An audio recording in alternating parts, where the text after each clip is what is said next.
Okay तो भाई अब डब्ल्यूडब्ल्यूई कंपनी के रिसेंट डे में बहुत सारा पंगा होने वाला। सबसे पहले मैं आपको बताता हूँ कोडी रोड्स के बारे में। तो भाई अब करंट टाइम में रिपोर्ट कोडी रोड्स के बारे में ये आ रहा है कि कोडी रोड्स का आपको हिल्टन देखने को मिलेगा बहुत जल्द। Cody Rhodes as a heel superstar आपको देखने को मिलेंगे, क्योंकि आपको पता है भाई कोडी रोड्स पिछले 1-1.5 साल से एज ए बेबी फेस कुछ काम नहीं कर रहे, ना ही किसी को पसंद आ रहा है। जिस तरीके से पिछले स्मैकडाउन के ऊपर उन्होंने ड्रू मैकिंटायर के ऊपर टाइटल से अटैक किया था, वो क्लियर तरीके से उन्होंने मैच नहीं रेसल किया था, ये यही बात को इंडिकेट करता है। भैया देख लो ऐसे ही भाई स्मैकडाउन का फेयर से भाई 1 मिलियन के अब नीचे जाने ही वाला। डब्ल्यूडब्ल्यूई कंपनी के पास करंट टाइम में कोई ऑप्शन तो बचा नहीं है, तो उनके ऊपर सिर्फ एक ही एक्सपेरिमेंट करने को बचा, कोडी रोड्स का हिल्टन। अगर कोडी रोड्स का हिल्टन होता, कोडी रोड्स फिर भी सक्सेसफुल नहीं होता, मतलब कोडी रोड्स रेसलिंग हिस्ट्री के सबसे बेकार रेसलर में शामिल हो जाएंगे। सोचो भाई हम लोग एक टाइम पर याद करेंगे कि डब्ल्यूडब्ल्यूई कंपनी के अंदर एक ऐसा सुपरस्टार था जिसके ऊपर डब्ल्यू वाले ने इतना ज्यादा ध्यान दिया था, उसको 2 रॉयल रंबल विन करवाया था, कई सारा रेसलमेनिया को मेन इवेंट करने के लिए उसको दिया था 3-4 साल लगातार, और फिर भी सुपरस्टार इतना बड़ा बोरिंग था कि ऑडियंस का दिल नहीं जीत पाया था। तो मतलब भाई ये बहुत बुरा चीज है। बाकी देखते हैं भाई इनका हिल्टन आपको बहुत जल्द देखने को मिलेगा। तो देखो इनके बीच में मैच होने वाला है जो सैटरडे नाइट मेन इवेंट के अंदर होने वाला है। तो इस मैच के अंदर आपको 3 ट्विस्ट आपको देखने को मिल सकता है। सबसे पहले भाई इस मैच के अंदर ड्रू मैकिंटायर चैंपियन बन सकता है। दूसरा भाई इस मैच के अंदर कोडी रोड्स का आपको हिल्टन देखने को मिल सकता है, जिसके बारे में ऑलरेडी हम लोग डिस्कशन कर चुके हैं। और तीसरा चीज ये हो सकता है सैटरडे नाइट मेन इवेंट के अंदर रैंडी ऑर्टन का अटैक हमें कोडी रोड्स के ऊपर देखने को मिल सकता है, या फिर ड्रू मैकिंटायर के ऊपर देखने को मिल सकता है, और फिर इनके बीच में सर्वाइवल सीरीज के अंदर ट्रिपल थ्रेड मैच में कन्वर्ट हो जाएगा। इनफैक्ट रिपोर्ट का ये भी कहना है कि ये जो जेकब फाटो के ऊपर अटैक वगैरह सारा चीज है ना, इसको रैंडी ऑर्टन ने बेसिकली प्लानिंग किया है। तो देखो भाई रैंडी ऑर्टन कुछ ना कुछ तो यहाँ पर करंट टेलीविजन के ऊपर दिख नहीं रहे भाई, बहुत जल्द सामने सारा चीज आने वाला है। बाकी आगे बात करते हैं अपने सेथ फ्रीकिंग रॉलिंस के बारे में। तो भाई कोडी रोड्स की तरफ से तो बवाल देखने को मिलेगा, पर सेथ रॉलिंस की तरफ से उससे ज्यादा बड़ा बवाल आपको देखने को मिलने वाला अगला हफ्ता मंडे नाइट रॉ, क्योंकि रिपोर्ट के अकॉर्डिंग अगला हफ्ता मंडे नाइट रॉ पर हमें सेथ रॉलिंस देखने को मिलने वाला है। और सेथ रॉलिंस भाई यहाँ पर आकर 2 चीज को एड्रेस करने वाले हैं। सबसे पहले भाई सेथ रॉलिंस के पास करंट हैवीवेट टाइटल है, तो हैवीवेट टाइटल का आखिर वो क्या करने वाला है, वो अपना टाइटल को रिलिंक्विश करेंगे या फिर डिफेंस करेंगे, इसके बारे में बताएंगे। तो फिलहाल अगर आपको नहीं पता तो ब्रॉन ब्रेकर रिसेंट टाइम में लाइव इवेंट के अंदर देखने को मिले, तो वहां पर भाई उन्होंने सेथ रॉलिंस का हैवीवेट टाइटल को अपने हाथ में पकड़ा था। आप लोग क्लियर तरीके से यहाँ पर फोटो देख सकते हैं। तो पता नहीं भाई डब्ल्यू वाले यहाँ पर डायरेक्ट से ब्रॉन ब्रेकर को भी हैवीवेट चैंपियन बना सकते हैं। मतलब कुछ ना कुछ यहाँ पर ट्विस्ट आपको सारा कुछ आपको मंडे नाइट रॉ पर देखने को मिलने वाला है। तो देखो कुल मिलाकर बात है कि भाई सेथ रॉलिंस हमारे चैंपियन है, तो भाई सेथ रॉलिंस ऐसे ही डिसअपीयर नहीं होने वाला, उनको मंडे नाइट रॉ पर आकर सारा बात को क्लियर करना पड़ेगा उनके टाइटल के साथ आखिर क्या होगा। साथ ही साथ भाई सेथ रॉलिंस की वाइफ भी आपको मंडे नाइट रॉ पर देखने को मिलने वाले हैं। और अब देखना ये हो कि भाई सेथ रॉलिंस क्या वाइफ उनका साथ देती, या फिर सेथ रॉलिंस की वाइफ भी साइड हो जाती है, क्योंकि भाई करंट टाइम बैकी लिंच भी हील कैरेक्टर प्ले कर रही है। तो मतलब सारा चीज आपको देखने को मिलेगा। देखते हैं भाई अगला मंडे नाइट रॉ पर क्या होता है, बहुत ज्यादा एक्साइटेड हूं मैं इसके लिए। बाकी आगे बात करते हैं सैमी ज़ेन के बारे में। तो भाई आपने देखा किस तरीके से इलिजा ड्रैगनोव डब्ल्यूडब्ल्यूई कंपनी के अंदर वापस आए, उन्होंने सैमी ज़ेन को आकर हरा दिया। पर भाई इसके पीछे का एक और शॉकिंग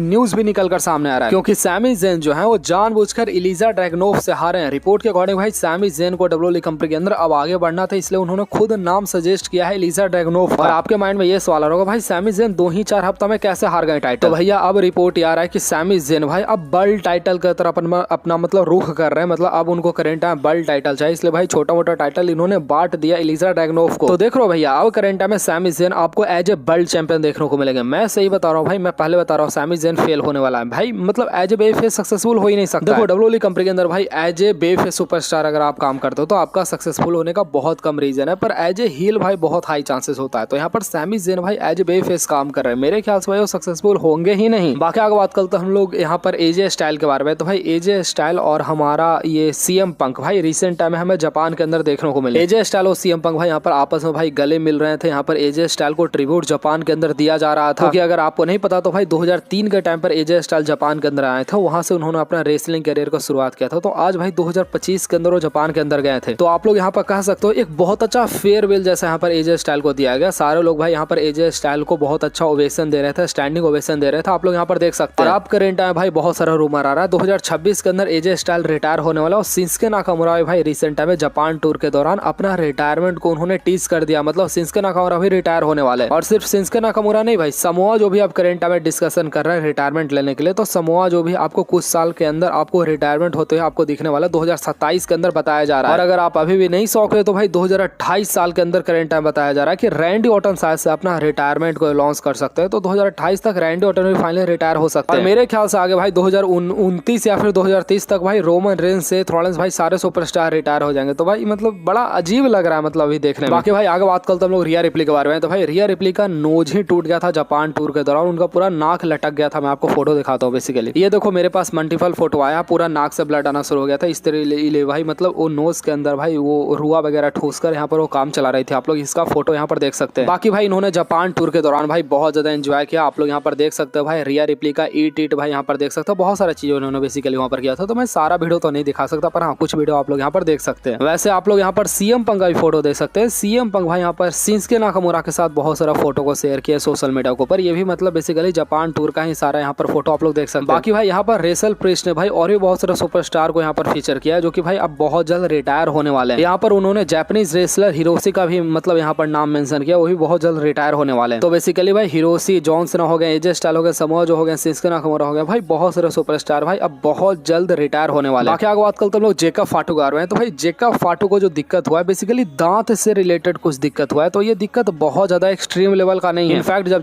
जेकब फाटू के ऊपर अटैक भी होता तो दांत ही उनका बाहर आ गया था। तो मतलब इनका बहुत ज्यादा सीरियस सिचुएशन नहीं है। तो इसका मतलब ये भाई जेकब फाटू बहुत जल्द आपको टेलीविजन के ऊपर देखने को मिलेंगे। जेकब फाटू का जो सिचुएशन है बहुत ज्यादा क्रिटिकल सिचुएशन नहीं है। तो जेकब फाटू ज्यादा टाइम तक टेलीविजन से बाहर नहीं रहने वाले। बाकी आगे बात करते हैं हम लोग ब्रॉक लेसनर के बारे में। तो भाई ब्रॉक लेसनर रिसेंट टाइम में डब्ल्यूडब्ल्यूई कंपनी के बैक स्टेज पर स्पॉट हुए, तो वहाँ पर एक यंग फैंस के साथ वो मिल रहे थे। आप लोग उनका फोटो यहाँ पर देख सकते हैं। भाई मैं तो यही बोलूंगा भाई ब्रॉक लेसनर पक्का माल ठोकता है। भाई इस एज में इतना कमाल का बॉडी फिजिक मेंटेन करना भाई बिल्कुल इम्पॉसिबल जैसा है। बाकी आगे बात करते हैं हम लोग टिफनी के बारे में। तो भाई डब्ल्यूडब्ल्यूई वाले भाई टिफनी और गिलिया का भाई एक बहुत बड़ा मैच को टीज कर रही है। मैं आपको ऑलरेडी बता चुका हूं भाई अब डब्ल्यूडब्ल्यूई वाले इनके बीच में अनडिस्प्यूटेड टाइटल के लिए मैच करवाने वाली है। और इस मैच के बाद भाई यहाँ पर टिफनी के पास डबल टाइटल आ जाएगा। टिफनी यहाँ पर वर्ल्ड टाइटल भी अपने हाथ में रखेगी, साथ ही साथ यूएस टाइटल भी अपने हाथ में रखेगी। वो डबल चैंपियन बन जाने वाले बहुत ही जल्द। बाकी आगे बात करते हैं हम लोग पेज के बारे में। तो भाई ये वीडियो रिसेंट टाइम में निकल कर सामने सोशल मीडिया के ऊपर, मैं वीडियो तो नहीं प्ले कर रहा, पर यहाँ पर बेसिकली भाई पेज के बैनर को बांटा जा रहा है स्मैकडाउन स्टेडियम के ऊपर। तो अब ये बंदा जो पेज के पोस्टर को बांट रहा है ये डब्ल्यूडब्ल्यूई कंपनी का अंदर का भी आदमी हो सकता है, फिर कोई फैंस भी हो सकता है। पर हाँ यहाँ से एक चीज कंफर्म है कि टीज होना शुरू हो चुका है। पेज डब्ल्यूडब्ल्यूई कंपनी के अंदर शायद से वापस आ सकती है। बाकी आगे आप लोग ये फोटो देखो भाई, जिस तरीके से सेथ रॉलिंस ने भाई फिन बेलर को इंजर्ड किया था, खुद डब्ल्यूडब्ल्यूई चैंपियन बन गया था। अब करंट टाइम में सेथ रॉलिंस को खुद ही इंजर्ड हो गए हैं। तो मेरे ख्याल से भाई ये सबसे सही मौका हो सकता है यहाँ पर फिन बेलर को चैंपियन बनाने का। डब्ल्यूडब्ल्यूई वाले भाई अगर ऐसा करती तो भाई कमाल का होगा, पर मेरे ख्याल से डब्ल्यूडब्ल्यूई वाले फिन बेलर को तो बनाने नहीं वाले चैंपियन बेसिकली। और उसके पीछे का रीजन है भाई फिन बेलर अभी करंट टाइम में जजमेंट डे के स्टोरी लाइन में है। तो डब्ल्यूडब्ल्यूई वालों को किसी को चैंपियन अगर बनाना होगा तो ज्यादा बेटर ऑप्शन सीएम पंक का है या फिर ब्रॉन ब्रेकर का ही है। बाकी आगे आप लोग ये तस्वीर देखो भाई, 15 जुलाई का सैमी ज़ेन और इलिजा ड्रैगनोव के बीच में फेस ऑफ देखने को मिला था। वो किसी और टाइटल के लिए था, अभी करंट टाइम में चैंपियन बन चुके हैं। बाकी आगे बात करते हैं लोग रिकी सी के बारे में। तो भाई रिकी सी के नाम के ऊपर भी आपको आरआईपी बहुत जल्द आपको मतलब लिखना पड़ सकता है, क्योंकि भाई रिकी सी को करंट टाइम में हेल्थ इशू है। अभी करंट टाइम में ये सर्जरी वगैरह करवाने गए हैं। बेसिकली भाई एक रेसलर का स्ट्रगल तभी नहीं खत्म हो जाता जब वो रेसलिंग छोड़ देता है। भाई पूरा जिंदगी भर उनको सर्जरी वगैरह करवाना पड़ता है, क्योंकि भाई हेल्थ रिलेटेड इशू पूरा जिंदगी भर उनको चलते ही रहता है। बाकी भाई आज का वीडियो कुछ खास नहीं था भाई, जितना अपडेट है मैं आपको सारा अपडेट बता दिया हूँ। और अब दिवाली होने वाला है तो अब थोड़ा सा कम ही वीडियो चैनल के ऊपर देखने को मिलेगा, पर हाँ मैं डालते रहूंगा वीडियो को। Like channel